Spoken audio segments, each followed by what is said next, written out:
Hi, today's session is on a very important quality called adjustability. And adjustability just isn't important only for dressage horses. It's important for horses in all disciplines, whether you're a jumper or a reining horse or you have an endurance horse, whatever. The more adjustable your horse is, the more athletic he is. So some of the questions you should be able to ask your horse in terms of adjustability are, number one, can you go with longer strides? Can you go with shorter strides? Longer strides, shorter strides. Now the aids to ask for the longer strides are simply to close both calves. Since each one of your legs is directed toward the hind leg on the same side, if you close both of your legs, you're asking both hind legs to come more forward toward a lengthening. Now the transition back for the lengthening, although you still want the hind legs to keep coming forward, so you would keep your lower leg on, but the primary aid for the down transition to the shorter strides is to use what I call a stilled seat. And you can also back that up with a little bit of outside rein if you need to with the younger horses by just closing your outside hand in a fist. Now if you're confused about a stilled seat, here's a way for you to practice that muscle memory. Just sit in your chair and first of all suck your stomach in really tight, and then without leaning forward or back, push your stomach forward. You'll feel how contracted those stomach muscles are. When you contract your stomach muscles like that, it stops your hips from following to whatever degree you tighten your stomach muscles. And as your hips stop following the horse's movement, that encourages him to decrease his length of stride. And we're going to do this exercise in the beginning in rising trot. And I can still use my stilled seat backed up with a little outside rein to shorten the length of stride. So that's the first exercise that we're going to do, and I'll give you a little preview of coming attractions. The next adjustability exercise that we're going to do is to decide on a certain length of stride. And rather than going longer, shorter, we're going to attempt to keep the same length of stride and adjust the tempo, the speed. So in the same length of stride, make the tempo faster, make the tempo slower. Now the difference in brightening the tempo when we want to keep the same length of stride, we don't want to have a longer stride, is that you'll just, in the trot and the walk, you'll just use your inner leg, your inner calf.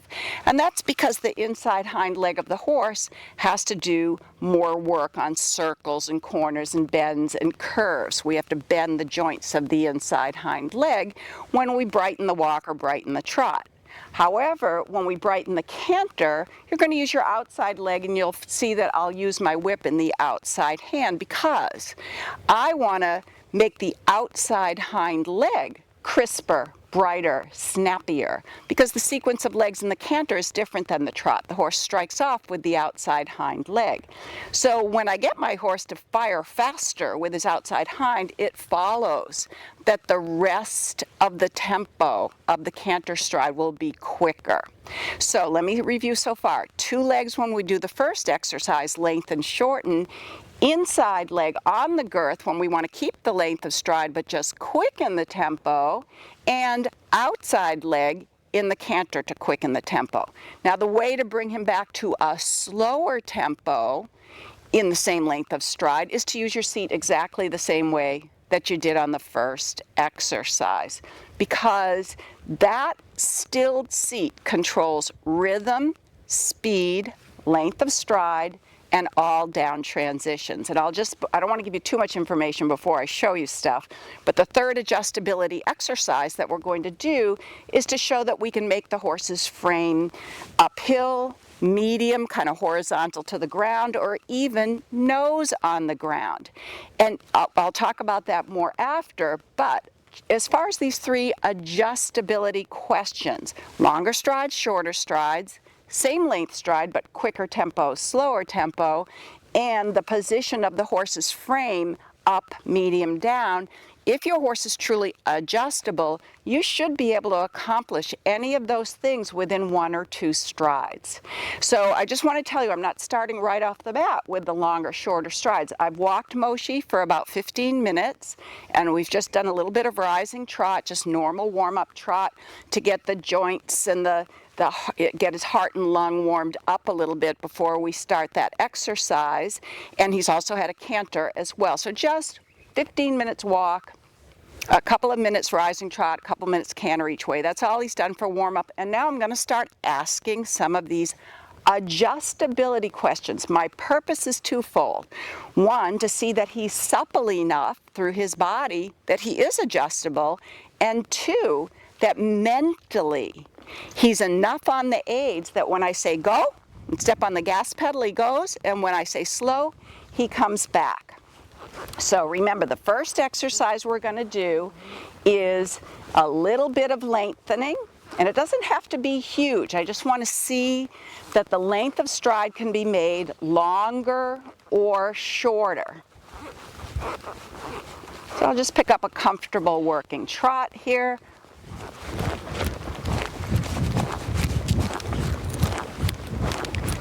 Longer strides, I'm going to close both legs.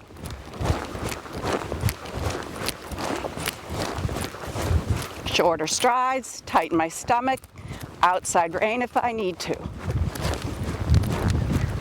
And I'm just going to go back longer and shorter. Longer. Shorter.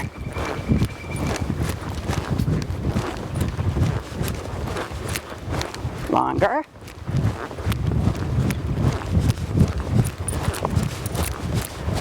Shorter. Longer. Shorter. And change direction, do the same thing.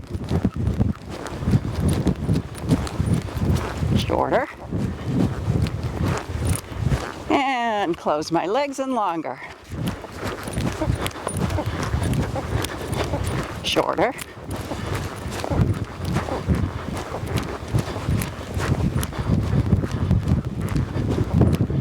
Even shorter.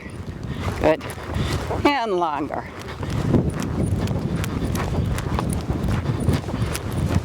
And shorter. Good. Good boy, Moshi. So in a second, I'm going to do the same thing in the canter. Little bit longer strides, little bit shorter strides. Same thing, 2 legs for the longer strides, seat and outside rein for the shorter strides.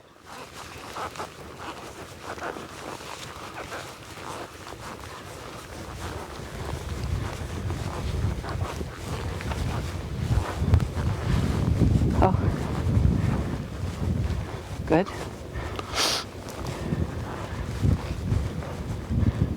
Good.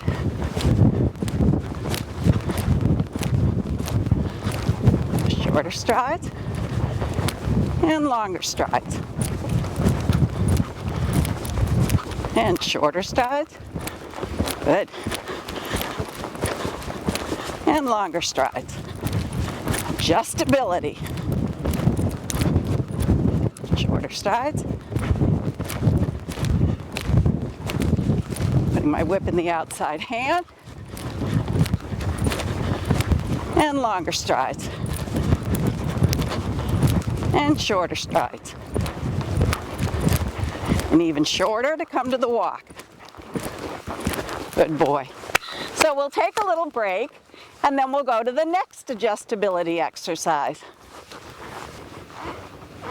So the second adjustability exercise that we're going to do is I'm going to try to pick a length of stride. I'll do it a little bit in trot and a little bit in canter. And within that length of stride, rather than going longer, shorter, I'm going to try to make the tempo slower and then make the tempo quicker. Once again, when I go to make the tempo slower, I still my seat by pulling my stomach muscles in first and then pushing them out so that they're very well contracted to brighten the trot to add a little more tempo to the trot, I use my inner leg, and specifically in time when his inside hind leg is on the ground, because that's the only time he can actually answer a leg aid, when it's on the ground and just before it pushes off. Then when I make the adjustments in the canter, I'll switch my whip over, put the whip in the outside hand, slow the tempo down with my stomach muscles the same way, but when I go to quicken the canter, I will do a couple of things. I will either give him a little tap with my outside leg, or I'll use the whip, and then I make sure that the revolutions of my seat match the quicker canter that I want, because my seat, like I said, determines rhythm, speed, length of stride, and also all downward transitions. So if I want him to be at a quicker speed in the tempo, the revolutions of my seat have to match that. So we're going to start with a normal length of stride, but a little bit sub-power.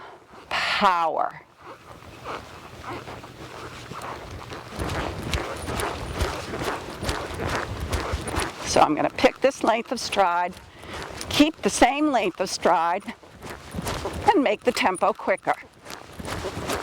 And make the tempo slower.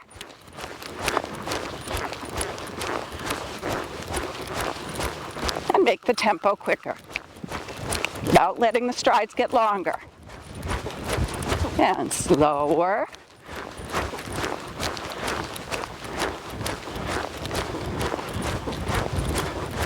And quicker.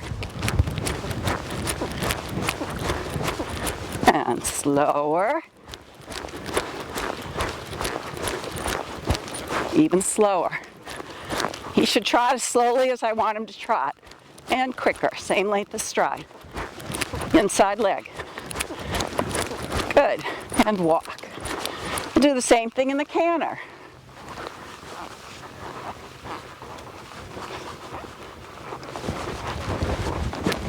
So I pick a length of stride, and I'm going to make it quicker rather.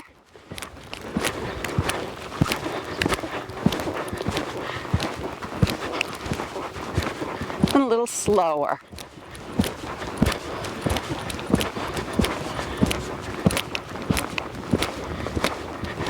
Quicker.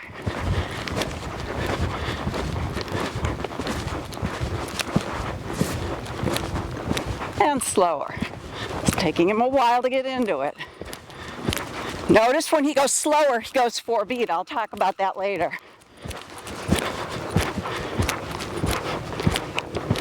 Quicker. Use the whip to help. Good.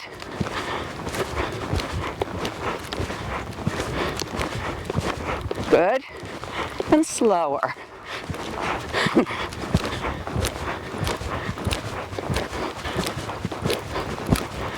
And quicker.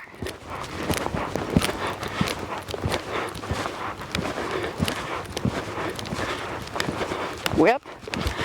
Good, good. There. Getting that outside hind to fire faster. Good, good, good.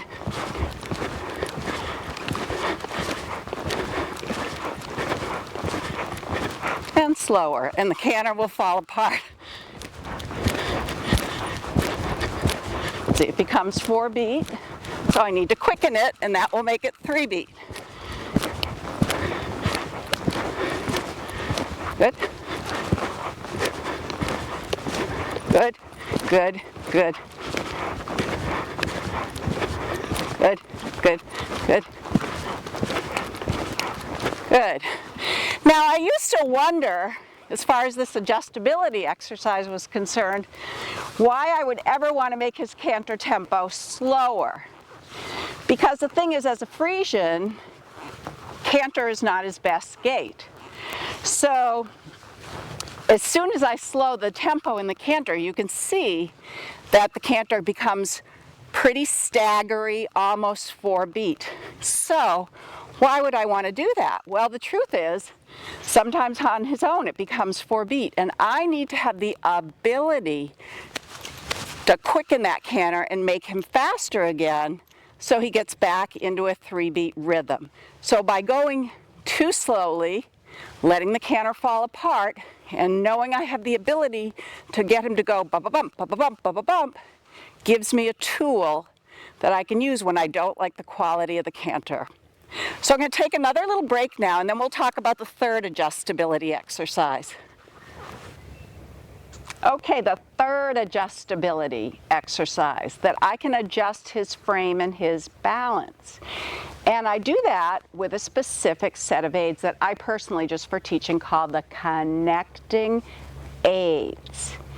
And when I apply the connecting aids, I always think that every set of connecting aids contains the surge, the drive, the power, the rear wheel drive from behind that I would have if I were to go into a lengthening or go into those longer strides like we did at the beginning. So that tells me right then and there what the first ingredient of the connecting aids is, and that is I close both of my calves as if I'm going toward a lengthening. However, when I give the connecting aids, I don't want him to take those longer strides. So what I do is I close my outside hand in a fist, the rein of opposition. It opposes too much speed from the driving aids. So when I correctly synchronize the driving aids and the rein of opposition, he shouldn't speed up, he shouldn't slow down, he should stay in the same speed, but he should come more longitudinally bent, he should come rounder. Now, in the beginning stages of teaching the connecting aids, they can last approximately 3 seconds, the length of time it takes you to inhale and exhale. And if I were going to the left like I'm headed right now, if I were to close my legs, remember you have to get the surge first. You can't close your hand without creating any power because there's nothing to contain and recycle. Close my legs, close my outside hand for 3 seconds. 1, 2, 3, see where his head and neck goes. It goes to the outside. That means he's not straight, and my connecting aids can't work. So I put my legs on first, and just as I feel him surge toward the lengthening, I close my outside hand in a fist, and just before I feel his neck bending to the outside, I give some soft squeezes on the inside hand to keep his neck straight in front of him, to prevent him from looking to the outside. Now, to the naked eye, those 3 sets of aids happen at the same time. But if you had freeze frame photography, you'd see legs closed first to create energy, outside rein then closes to contain and recycle energy, and inside rein keeps the neck straight. Now those are your aids to connect your horse, to connect the back end to the front end. And if those aids have, as we say, gone through, in other words, have they worked, you can then open the fingers of both hands and allow the horse to chew the reins out of your hand. And to the degree that he's bent over his top line, longitudinally bent, he will stretch forward, down, and out, which is a trick with the Frisians to get them to open the throat latch and go out. But think of it in 3 ways like that. The neck goes forward, down, and the nose comes out. So I want you to think, in addition to all of the other things that the reins control, the length of the reins control the length of the horse's neck. Good example, Moshe. That was a good demonstration. So to the degree after my connecting aids that I open my fingers and allow him to chew the reins out of my hand tells him just where I want him to put his head and neck. Now in the beginning, you just want to know that your horse is adjustable, up, medium, down, anywhere in between. Then once you have that, you can begin to do something a little more sophisticated, which is to do 2 sets of aids at once. For example, you'll be in a leg yield, you'll be in a shoulder in, you'll be doing counter canter, whatever. And in a normal balance, a normal frame, you should be able, if your horse is adjustable, while you're doing one of those exercises, to close your legs, close your outside hand, keep the neck straight, and allow the horse to lengthen and lower and go toward your hand to the degree that you choose. So 2 sets of aids at once. But you start just on a single track, on a circle, just to be sure that the horse has the idea. So that's what we're going to do here. I guess we'll go to the left because we went to the right before. So I'm going to start with kind of a normal frame, and I'm going to give my connecting aids, and I'm going to see if I can get Moshi to lengthen and lower his head and neck and come a little bit lower.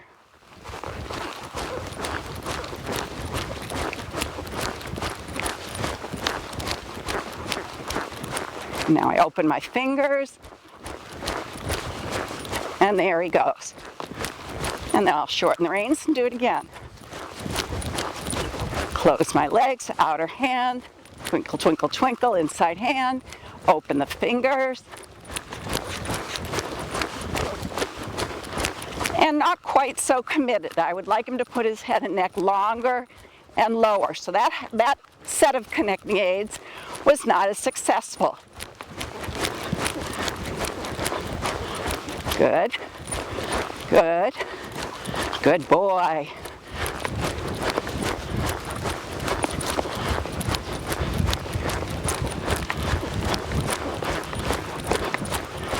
Good. Good. Good boy. As I pick him up, I put my connecting aids on.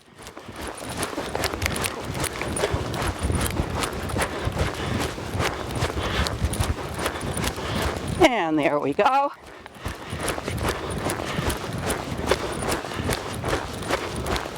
And pick him up, connecting aids.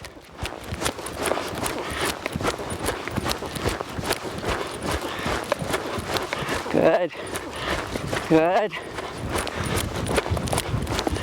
Okay, try the same thing in the canter.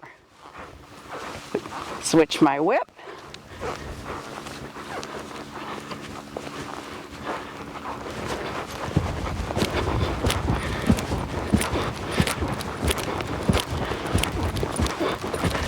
Boy, boy. Connecting aids as I pick him up.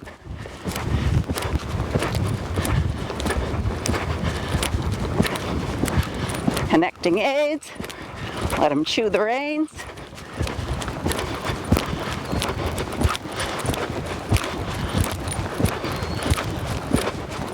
Connecting aids.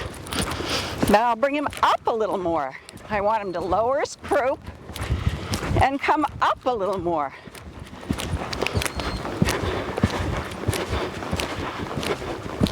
Croup down, withers up. Then connecting aids, and let him go down.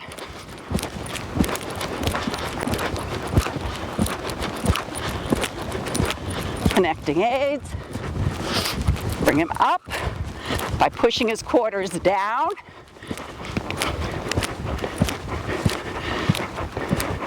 Good.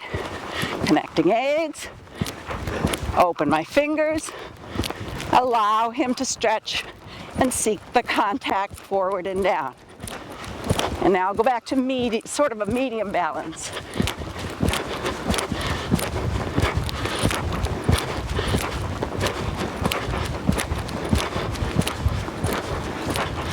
Good. And still my seat for trot. Good.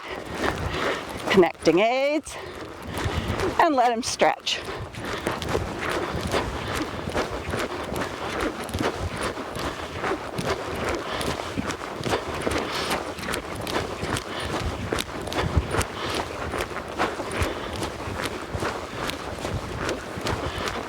Good.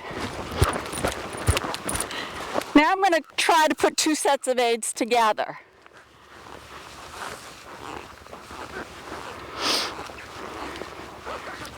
I'm going to do a leg yield in kind of a normal frame and see if I can get him to chew the reins out of my hand during the leg yield by using my connecting aids at the same time that I give the leg yielding aids.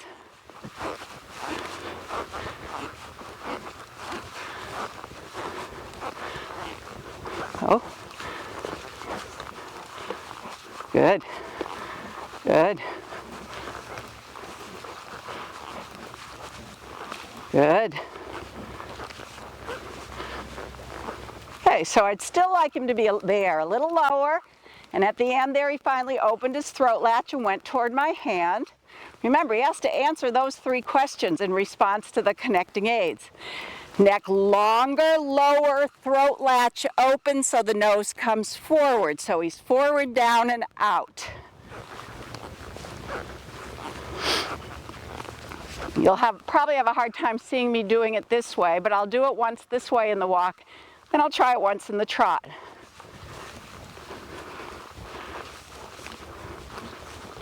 Good boy. Good boy. Good boy. Good boy. So now I'll try it once in the trot. 2 sets of aids, leg yielding aids and connecting aids, so that I know I can place the neck anywhere I want.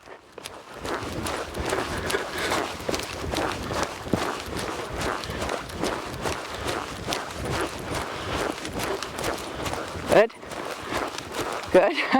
Drop the reins. There goes the neck.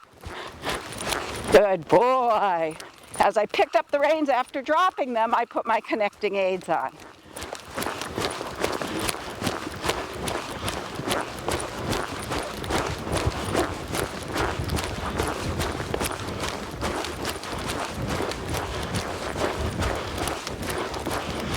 Good. Good. Good boy. Pick him up again. Always close my legs as I pick him up. So I'm applying connecting aids as I pick him up.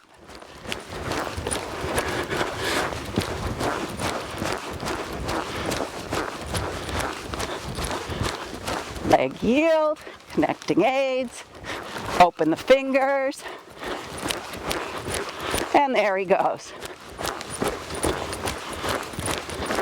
I'm going to put on another set of connecting aids to make him go a little deeper there. Just because the reine's long doesn't mean you can't come with another set of connecting aids, like there and there.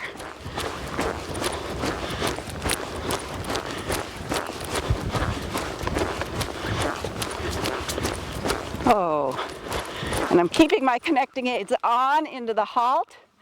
Good boy. So that he really gets the idea. I don't just want the neck down. I want him to open his throat latch and go toward my hand. So let's sum up. 3 types of adjustability questions. Strides longer, strides shorter. Tempo faster, tempo slower. Neck up, neck medium, neck down. Faster, longer, shorter strides. Longer strides closing 2 legs. Shorter strides, stilled seat, little outside rein. Shorter strides, when you're quickening the tempo, slower tempo rather I should have said. Same thing, same use of your stomach and outside rein, but if you want to quicken your tempo in the same length of stride, inner leg for trot, outer leg for canter. Adjusting the length of frame is going, the balance and the length and height of his neck is going to depend on your connecting aids. But after you give your connecting aids, the length of rein you give the horse will determine the length of his neck. So connecting aids, 2 legs pressing as if you're asking for a lengthening. Outside hand in a fist captures, contains, and recycles that power. Inner hand, if necessary, vibrates to keep the neck from looking to the outside. Then you decide, once you've created that longitudinal connection, that longitudinal bend, connecting the back end to the front end, you decide by how much rein you're letting out where you want him to put his head and neck. Notice in the collected canter, the reins were quite short. But as I wanted him to go progressively longer, lower, I allowed the reins to get longer and longer. So if your horse is truly adjustable, within 1 or 2 strides, you ought to be able to change any of those 3 things. So have fun with your adjustability exercises. So we've already talked about 3 big adjustability questions. In other words, can I make the strides longer or shorter? Can I make the strides, keep the strides the same length and make the tempo quicker or slower? And can I adjust my horse's frame up or down or somewhere in between? And if your horse is truly adjustable, you ought to be able to do all of those things within a stride or 2. But there are other adjustability, suppleness type exercises. And what you're looking at is anything that has a transition or a change in it. For example, I'm going to do a serpentine now. And the serpentine has lateral bend to the left and lateral bend to the right. And what we're looking for is how smoothly Moshi can do the change of bend from one side to the other.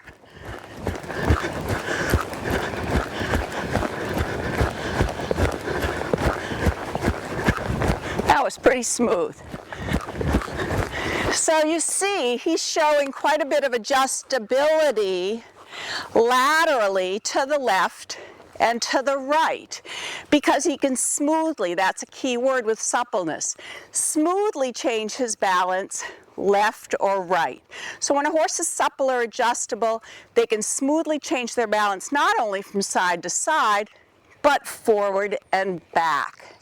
So in addition to your exercises like your serpentines and figure 8s and shallow loops, I like to throw in as many transitions as I can. And I'm not talking necessarily about transitions from gait to gait. I'm going to show you different kinds of transitions that show whether or not my horse is adjustable, whether or not my horse is supple. So for example, let's say I wanted to do a leg yield. You want to pick a point, and maybe you want to go 1 meter off the rail so you have a good visual reference point, and ask the hindquarters to come in a leg yield. Now here's the key. You're going to keep the front legs on the same spot and ask the hindquarters to go out. And then keep the front legs on the same spot and ask the hindquarters to come in. And that's the key. Now I'll show you when he's finding an escape route what that would look like. His front legs wouldn't stay on the original line of travel. So I'm not going to stay as close to the rail now because I want you to see the drift. So I pick a line, I put his front legs on the line, I ask his hindquarters to leg yield over, I look at the line. I happen to have a mirror, but you can have a ground person. And then I ask him to put his hindquarters the other way, but notice how he walks off to the right before I can get that. And then I want to switch back, but watch how he walks to the left before I get the leg yield. So it's the use of your back and your outside rein that keeps his forehand on the original line of travel. So that might be what I do in a warm-up. And then after I've done a little warm-up trot, I might in the walk, and I do this a lot, mix and match my more advanced lateral exercises. But I always focus on one end of the horse staying on my line of travel. So I'm going to demonstrate. Let's do the first one. Let's do shoulder in and shoulder out. And what you're looking for is that whether I do shoulder in this case with left bend, or shoulder out with right bend, his hind legs stay on the original line of travel. Actually, I'll show it wrong first. Okay, so we've got our shoulder in, and now I want to switch to right shoulder in, but he opens the joints of his right hind leg. I don't capture that right hind leg, and he fell to the right a little bit. and then I go to switch to left, but because my inner leg isn't on, he steps to the left before I can own that left hind leg and step into shoulder in. So it's the responsibility of my inner leg as I change from left shoulder in to right shoulder in to keep his new inside hind leg engaged. I'm just going to trot down here so I can come at you again.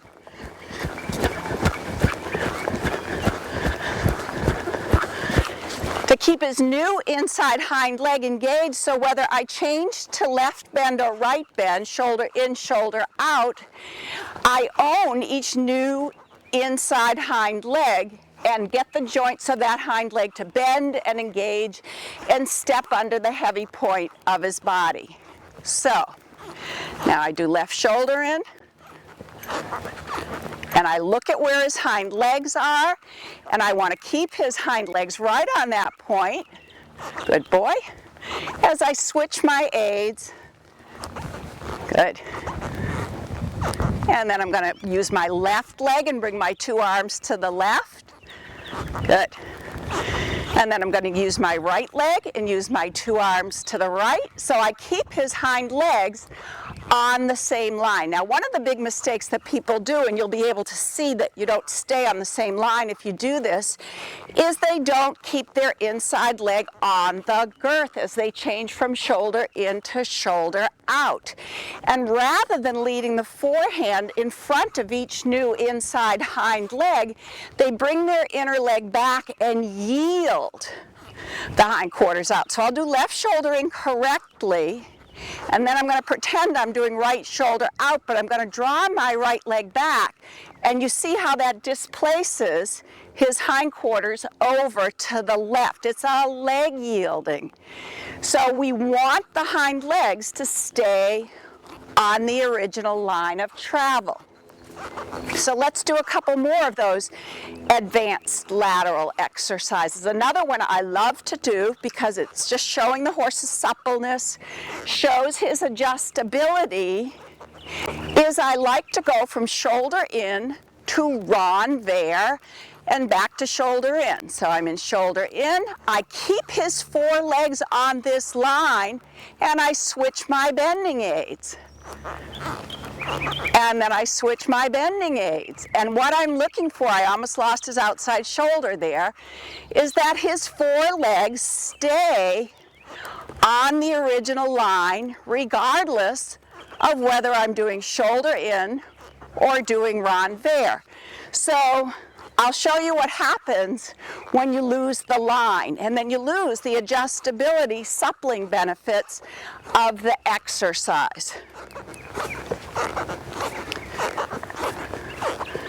So, shoulder in, and I'm on one line, but then I go to renvers, and he walks a little bit to the right first before I can get my renvers. I'm not on the same four tracks that I was initially. And then I go back to shoulder in, and he steps a little to the left because I don't own the left hind leg. So your goal when you do an exercise like shoulder into renvers, or you could even do shoulder four to half of a renvers, but whatever angle you pick, your goal is to look at the four legs, or have your ground person look at the four legs, look how far you are from the rail, and as you change the bend, the position of those four legs stays the same. Now we wanted to fall to the right there a couple of times, so I had to use an active right leg. And then I was going to lose the shoulder, so I had to close my left hand in a fist. So you see, it's kind of like a leaky dike. Wherever you feel the energy is going to pop out here and pop out there, you have to block it with the appropriate aid. And just know that your reins control the front end and your legs control the back end. So if he steps to the inside or outside with a leg, then you have to use the corresponding leg. If he starts to lose your angle, that's in front of the saddle, so you have to use your reins to fix that.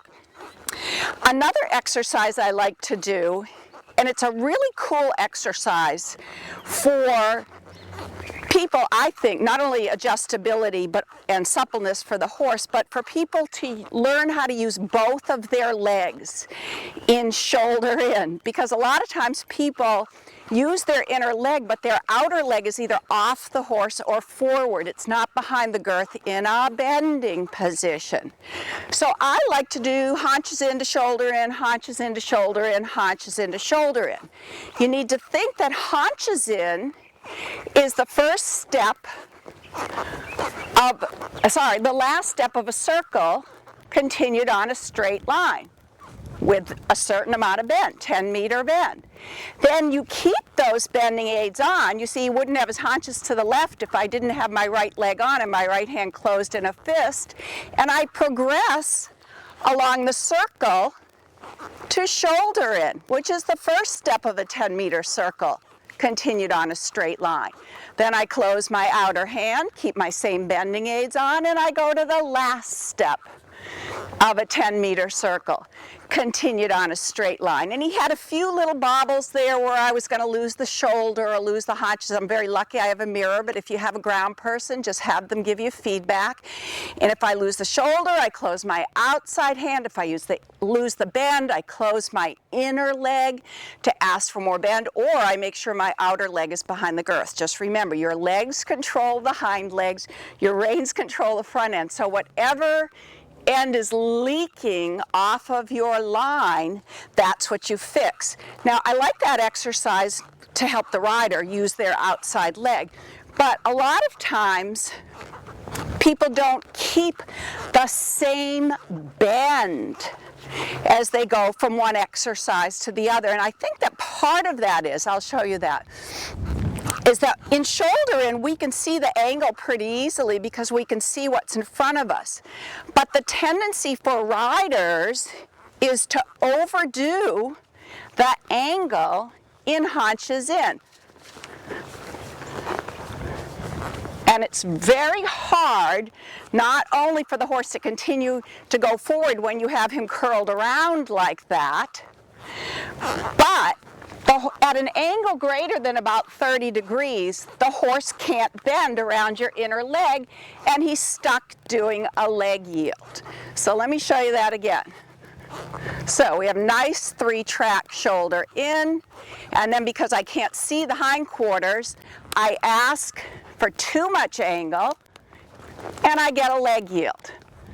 So if you just think about shoulder in being the first step of a 10-meter circle, and haunches in being the last step of a 10-meter circle, and you're on 3 tracks in both cases, you can keep the bend. And that's the point of that exercise. You don't want to go from a nice bendy, engaging shoulder in to a leg yield, which is a good exercise, but it's not going to adjust your horse's balance in terms of collection. It's just a loosening, stretching, warm-up type exercise. So I wanted to finish this session having you understand that adjustability is not just those first 3 questions that we were talking about. Anything that has a transition, including from gait to gait, which we didn't discuss in this session, but anything that has a transition, a change, demands suppleness or adjustability from your horse. So we showed bend on a serpentine from left bend to right bend. We showed changes of leg yield, haunches in, haunches out, haunches in, haunches out. And we showed some changes in the advanced lateral work, shoulder in, shoulder out, shoulder in, renvers, and haunches in, shoulder in. So the more you can mix it up, not only are you going to make your horse more adjustable and more supple simply in the doing of the exercise rather than just going around and around endlessly following the track or going on a circle, you're going to make him more adjustable physically, you're going to put him on the aids mentally, and you're going to make the work interesting for both you and your horse. So have fun with your adjustability exercises.